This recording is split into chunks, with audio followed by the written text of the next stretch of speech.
Mi nombre es María Paula Pereira y hoy les voy a hablar sobre las fallas económicas de la sentencia C-396 de 2020. La sentencia C-396 de 2020, cuyo magistrado ponente fue el doctor José Fernando Reyes Cuartas, tuvo como objeto estudiar la exequibilidad del decreto legislativo 810 del 4 de junio de 2020,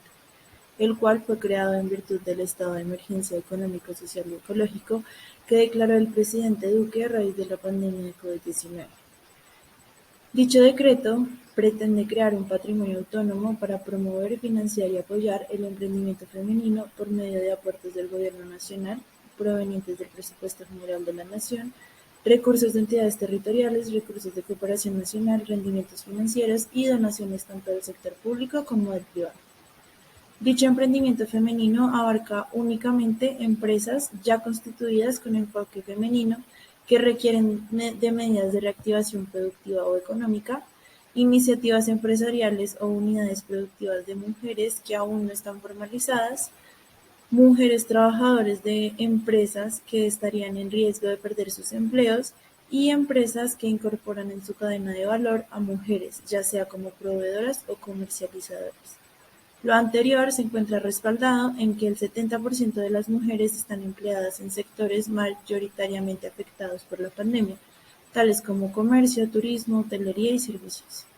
Finalmente, el decreto no cuenta con un límite en su vigencia, lo que para el Ministerio Público es un problema, porque resulta excesivo que dicho patrimonio autónomo pueda recibir recursos y bienes públicos de forma permanente. La Corte, luego de estudiar aspectos históricos sobre la desigualdad que ha enfrentado en materia social y laboral la mujer y de evaluar las estadísticas de riesgos para el sector femenino derivados de la pandemia, tales como la posibilidad de pérdida de empleo y el eventual aumento del nivel de pobreza de la población femenina, decidió declarar la exequibilidad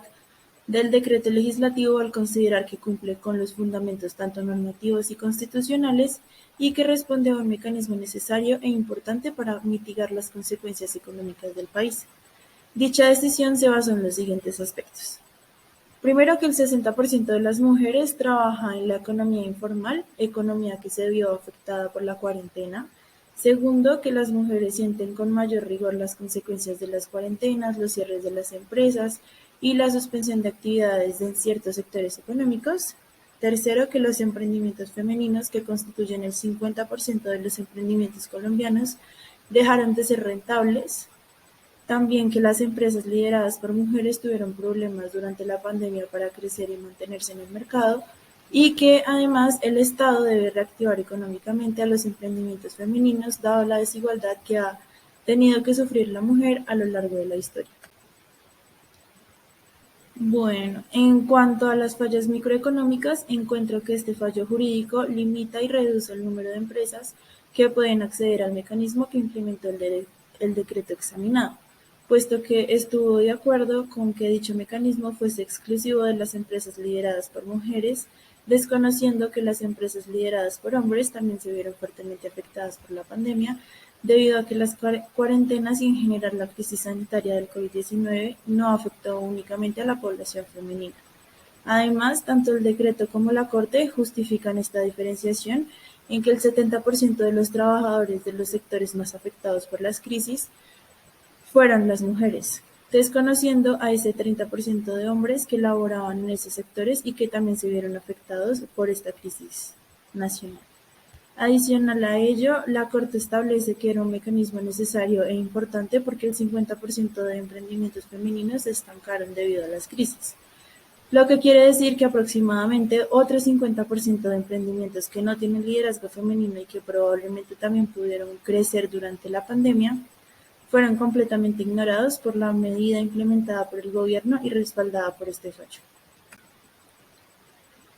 Finalmente, en cuanto a las fallas macroeconómicas, considero que el fallo jurídico está de acuerdo con el incremento desmesurado o al menos no medido del gasto público que genera la creación de un patrimonio autónomo cuya constitución es principalmente el presupuesto general de la nación, parte de los recursos de entes territoriales y las donaciones del sector público. Esto teniendo en cuenta que, como lo dijo el Ministerio Público en su intervención dentro de la sentencia,